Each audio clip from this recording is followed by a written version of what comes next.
नबी करीम सल्लल्लाहु अलैहि वसल्लम ने सूरज गहन की नमाज पढ़ी। रसूलुल्लाह जब खड़े हुए तो देर तक खड़े रहे, फिर रुकू में गए तो देर तक रुकू में रहे, फिर रुकू से सिर उठाया तो देर तक खड़े ही रहे, फिर रुकू में गए और देर तक रुकू की हालत में रहे, और फिर सिर उठाया, फिर सजदा किया और देर तक सजदे में रहे, फिर सिर उठाया और फिर सजदा किया और देर तक सजदे में रहे, फिर खड़े हुए और देर तक खड़े ही रहे, फिर रुकू किया और देर तक रुकू में रहे, फिर रसूलुल्लाह ने सिर उठाया और देर तक खड़े रहे, फिर रुकू किया और रसूलुल्लाह देर तक रुकू की हालत में रहे, फिर सिर उठाया, फिर रसूलुल्लाह सजदे में चले गए और देर तक सजदे में रहे।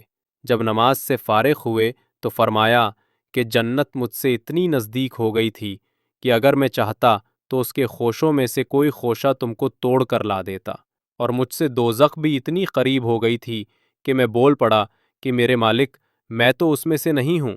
मैंने वहाँ एक औरत को देखा। नाफिया बयान करते हैं कि मुझे ख्याल है कि इब्ने अबी मुलैका ने बतलाया कि उस औरत को एक बिल्ली नोच रही थी। मैंने पूछा कि उसकी क्या वजह है। जवाब मिला कि उस औरत ने इस बिल्ली को बांधे रखा था, यहाँ तक कि भूख की वजह से वो मर गई। ना तो उसने उसे खाना दिया और ना छोड़ा कि वो खुद कहीं से खा लेती। नाफिया ने बयान किया कि मेरा ख्याल है कि इब्ने अबी मुलैका ने इस तरह कहा कि ना छोड़ा कि वो ज़मीन के कीड़े वगैरह खा लेती।